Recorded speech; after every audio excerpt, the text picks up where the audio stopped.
All right, folks, welcome to the runningrestaurants.com podcast. We're bringing the tips, tools, and techniques you need to make your restaurant more profitable and successful. I'm your host, Jamie Oikle, and today I've got a great episode for you with Adina Bayo, founder of Brick City Vegan. So, Adina, welcome. Talk about where you are, your journey, your story, your backstory, and I'm going to kind of dig in from there. Oh yeah, Jimmy, thanks for having me on your show this morning. I think by way of background, I've been in restaurants since the age of 5. Mm. I started my restaurant journey in Africa, a little country called Liberia, Mhm. in a remote village Oh, yeah. called Foya. So, and my grandmother, she owns farms, she owned restaurants, and she raised me. So naturally, I was with her all of the time. Anywhere she went, I went. And I just learned from her from a very early age um, how to run restaurants. She was running restaurants in the marketplace in our village. And restaurant back there is so different than restaurant here. But I do see a mixture of that. And when I was about 9, 10 years old, we had a civil war that broke out in my country. Yeah. And in the middle of the night, me and my family kind of escaped. Not kind of, we escaped Yeah. civil war and we went to our neighboring country. We walked to our neighboring country, Sierra Leone. And from there, we sort of began on this amazing journey to come to the United States. And that journey landed us in this beautiful city called Newark, Yep. aka Brick City, New Jersey. I didn't know it was Um, nicknamed that. Okay. And when, yeah, okay, good. and here we are, Yeah. almost 30 years later, close to 10 restaurants, and we are here trying to leave our mark on the hospitality space. Well, tell me about Brick City. I got definitely have some interesting quotes from the website, but before I even go there, why don't you tell me about how that one started? It's a niche restaurant in terms of your targeting menu and so forth. Is that harder? Is it easier? What do you think? It's definitely harder because we're making everything from scratch. Yeah. All of our dressings, all of our biscuits, all of our patties, our veggie patties, we're everything, all of that is made in house. Yeah. I want to say about 60 or 70% of our items are made from scratch. Yeah. So we try to be as minimalist as possible. Uh, we don't really engage in a lot of processed food. We have some of the best veggie patties on God green earth. We have a chickpea burger, we have a black eyed pea burger, and we have a sweet potato burger. And when I tell you the black eyed pea burger is the winner, Yeah. it's hands down one of the best veggie patties I've ever had.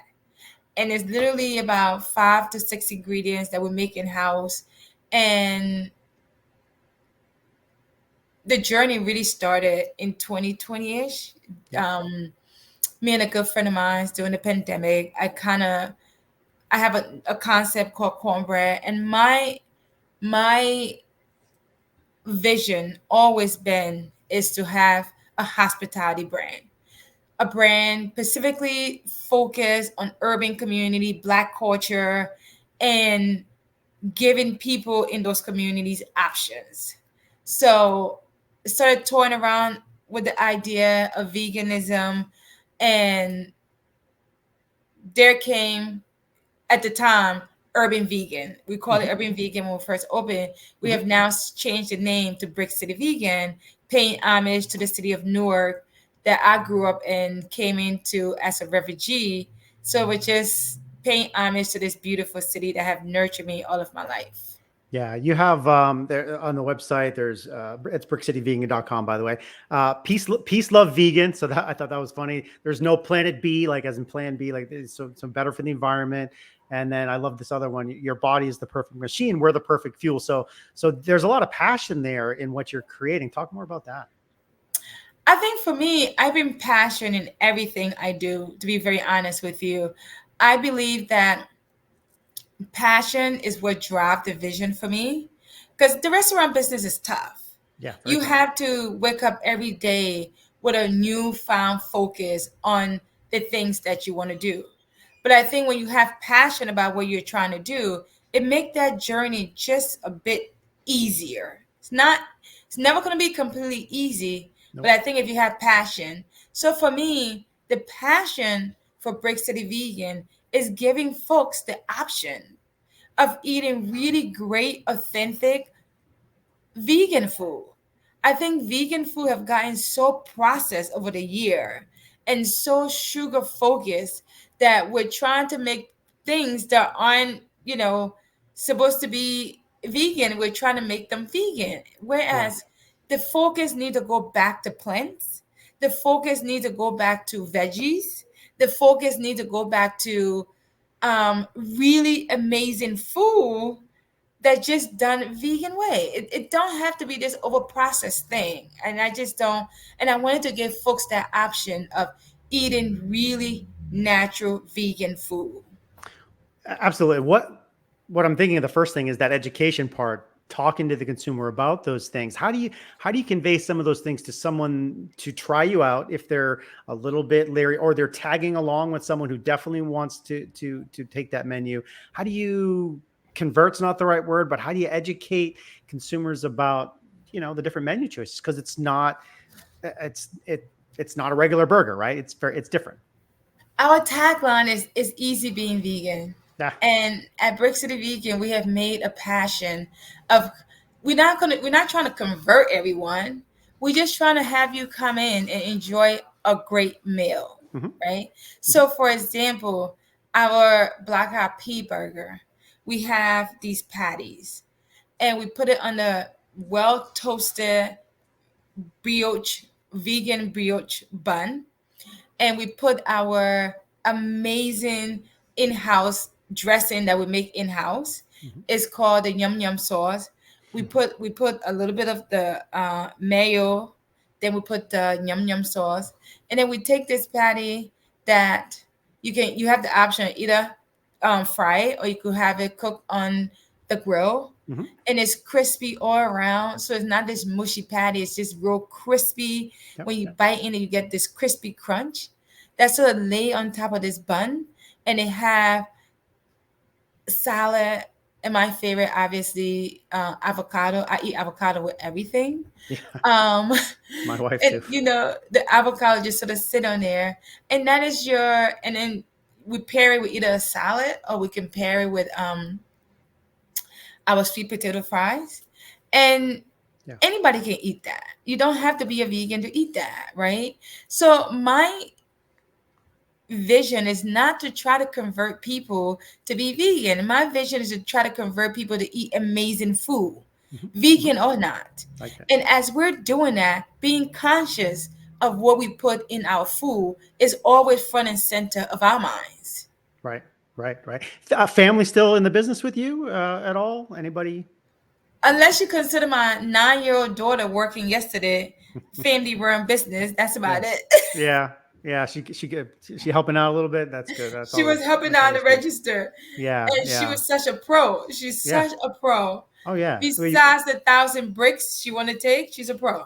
Yeah. Yeah. The 1,000 breaks. That's funny. Yeah. Well, she got to check her social feed, I'm sure, make a TikTok or something. But all right. Well, then, so it is hard. It is hard to run a restaurant. You've been doing that. What are some things that you guys do marketing wise or operational wise to minimize cost? Any tips that you've found that have been helpful to, shrink costs so that you can be, more profitable? I think you have to pay attention to your vendors. Hmm. A lot of restaurateurs don't really understand that to our vendors, we are their customers.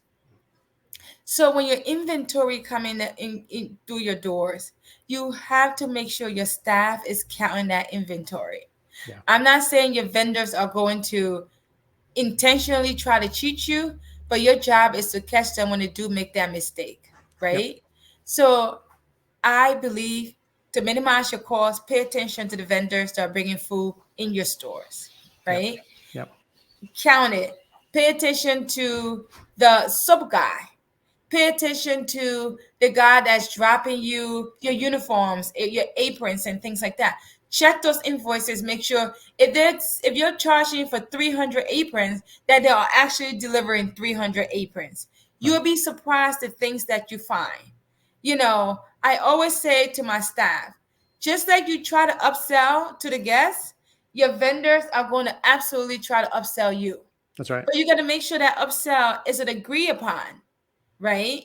So pay attention to your vendors. Is one advice I say to people that ask for it is pay attention to the vendors. Yeah, well, it's a very good point, because whether it's a nickel here or a dollar there or $5, but over a month, over a week, over a year, it adds up to the bottom line. Let's go to the staff side. You just mentioned staff and staff tips. Hiring for you has been a challenge. Finding the right people, training. How do you go about building that culture inside the restaurants? To be very honest with you, we have one of the lowest turnover rate at Brick City Vegan. Good. Our turnover rate is about 8%. Terrific. We have staff that come in there that stay a very long time with us. We pay well. Yep. We give free dental, free vision, free life insurance to all of the staff that work there at no cost to them. Terrific. I think one of the things I always remind myself is you don't want to be a training ground for the next restaurant. You want to train your talent and you want to retain your talent. Because oftentimes I find we become this vicious cycle of a revolving door. It doesn't make sense for you to find talented people, nurture them, and you see them walk out the door. The message to my team, my GMs, is hold on to your talent. Yeah. Communicate often. Have monthly staff meeting. Have monthly one-on-one. Frequent communication with your team and the communication lines have to be clear and open. You already hit it, but my next question was going to be, how do you communicate with them? Do you do pre-shifts? Do you do meetings? You just talked about a monthly meeting. You talked about a one-on-one meeting. Let's go to that one-on-one meeting, because a lot of times that doesn't happen with people. They just never get any direct feedback. What does a feedback session look for you after someone's been with you 30 days? What are you talking about? What sort of instruction and feedback are you giving, perhaps? I mean, we look at it as a information session for us, because sometimes when you're in it, you don't see because you're in it. Yeah. I often look at, if you want data for your product or your restaurant, ask the people that work for you. Yeah. That one-on-one session is about, hey, you've been here for 30 days. You've been here for a year. You've been here for 90 days. Tell us, what are we doing good? But most importantly, tell us about the areas that we need to improve on. Right. And you have to be open to those feedback, because when you're not open to those feedback, you really lose out on an amazing opportunity to get better. Yeah. Well, you won't get feedback again too if you don't pay attention to it the first time. So and the next time they go, everything's fine, or what? Anything come to your mind from one of those sessions where someone said something that surprised you, that you implemented, that became part of what you regularly do? Anything kind of jump front and center? I think one of the, it was simple as hell, but it was like, wow, I never thought about that.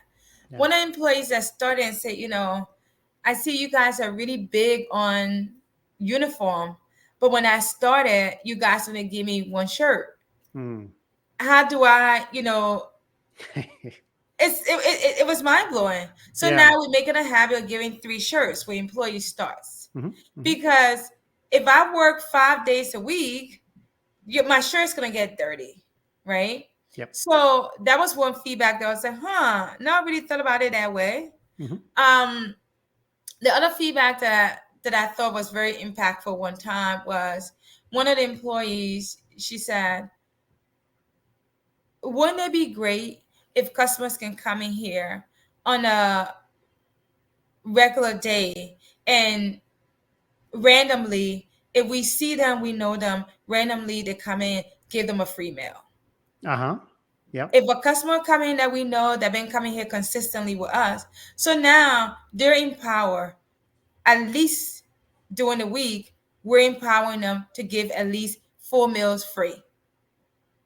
The customer come, place their order. We don't advertise it. The customer come, place their order, and say, you know what? Thank you for being a loyal customer. This one is on us today. Yeah, the power of random surprise. Yes. Is always appreciating. Great. Everyone's like, are you serious? Are you kidding me right now? Are you joking with me? And then you say, yeah, no, it's on us. And they're like, oh, wow. So, and you think they're going to tell somebody about that? You think they're going to share that story? It's their choice. But you know, I always say, no good deed go unpunished. And I always say the reverse. If you put good, if the intention is to put good out into the world, that comes back to you tenfold. Sure. It's the intentionality behind it. Talk about other marketing, because you know, conceptually, every restaurant's got to do social these days. Are you doing anything interesting? Is there a channel that you like more than another, whether it's Instagram this, or maybe you're getting involved with TikTok, or anything you like to share your messaging? We're doing all of it. I think we're doing all of it. We are. Social media is sort of very tricky. I love it. I'm not a regular consumer of it because I'm just not good at it. But I think it's a way to get your product out there.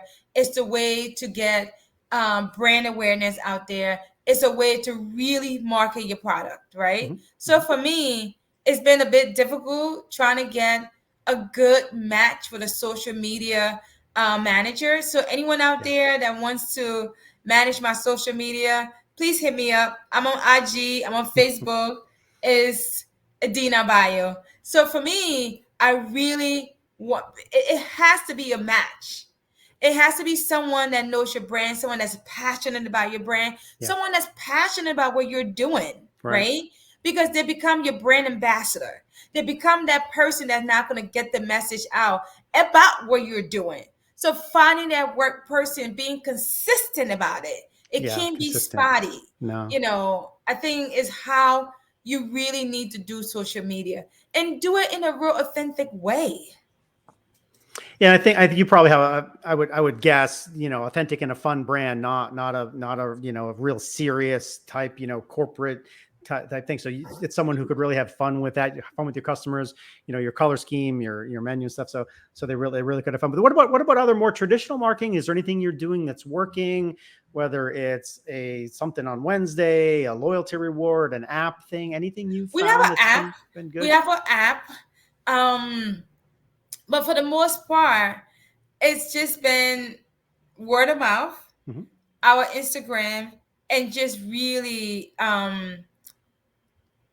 putting out great content about the food. Yeah. Like we make it about the food, about the environment, and staying true to our intention. Because I always find, you know, one of the most amazing thing is if I can take what I do, right, and turn that into service, a passion for someone else, is what I believe is the magic in all of this.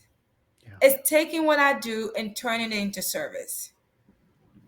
It's funny you keep doing this to me, but literally the word I have highlighted next on my screen is service. I was going to ask you, is there anything you guys do? Because it's a quick service concept, right? I mean, I'm ordering at the counter, they're building stuff, and I sit down myself. So it's a limited service interaction that you probably have at your restaurant.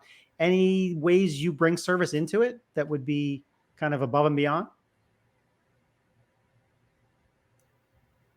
Yes, I think one of the things that we do, I firmly believe that the community that you do business with is the one that is going to elevate you, right? So everything we do is around our community and how do we engage the greater community. Yep. It's taking the service, taking the food, taking the environment, and saying to ourselves, how can we incorporate this into the community, right? Yep. Two ways. We do a lot of giveaway. We Mhm. do a lot of event with the local school. We do a lot of introducing young kids that are in the local schools to veggie burgers. Mhm. Is this an environment now where we can say, oh, great. Um, can we now start introducing kids to our veggie patties that taste amazing? It's not, I'm not giving it to you. Here's a vegan burger. It's about us giving them amazing food. And that in itself is service, right? So I think for me, it's taking the things that we're doing on a daily basis and turning that into service for our guests and our community. Yeah, good, good, good. Well, let's as we have talked about a lot of cool stuff today. As we start to wrap up, I want to give you a chance to hit something that we maybe didn't hit. Any parting thoughts? Where's the wisdom for other restaurant operators, whether inside your concept, inside your marketplace, elsewhere around the country? Because we obviously talk to people all over the place. So, parting thoughts, words of wisdom, final messages about your restaurant. What do you think? So I got a few. I think for anyone out there that is on this journey, this beautiful journey of restaurant, I think start with the intentionality of your vision. If you can say, my vision is X, my vision is Y, right? Hold on to that vision, hold on to that intentionality. I just read a book recently, and I read this book every year, and it's called The Alchemist, right? Hmm. Hmm. And really, it just sort of, is if you want something very badly, Hmm. the universe kind of conspires to give it to you. So I know restaurant business is really, really hard and it's really, really tough. But my message to all of my fellow restaurateur out there is hold on to that vision. And if this is where your heart is, if this is where you want to be, the universe is coming at you. And the universe is going to give it to you. All you have to do is do the part of believing in your vision and holding on to your dreams, right? So that's one part of it, Love it. right? The second part I want to talk about is the people that work for you. Mhm. You have to understand that you are the head of it. Pay attention to your restaurant. Pay attention to the numbers. They don't lie. Pay attention to energies. Pay attention to the leaders in your store. And when your numbers start to get out of wacky, always understand there is some kind of movement, there's a shift in that store. And your job is to get to the bottom of what's happening and fix it quickly before the damage is too far gone, right? And understand that the people that work for you are stones, right? And what I mean by they are stones, every diamond start being out a stone. Hmm. It just takes a little bit of pressure to make that stone into a diamond. Right. Don't be afraid to apply pressure to the people that work for you. Have your standards and make sure those standards get met. And if they don't, it's your job to make sure that A, check and make sure you have the right people working for you. Hmm. And two, check and make sure that they understand your vision and your intention. If not, you have to quickly realign and readjust. The last point I want to make is this. Come out if you're in Newark, if you're in Montclair, and visit Brick City Vegan Yeah. and my other concept, Cornbread Farm to Soul, Hmm. and it will be one of the best experiences you ever had. Well, we'll have to have you back on in the future. We can talk about your other concept and so forth. I used to live in that area. We were talking before we started recording today, about 20 years ago, and it's a great area to be in. We were in next. I was in between the two cities that you're in, so Yep. we've been a little bit in both. And my wife worked. No, not in New York. She was in Trenton, which was nearby too. But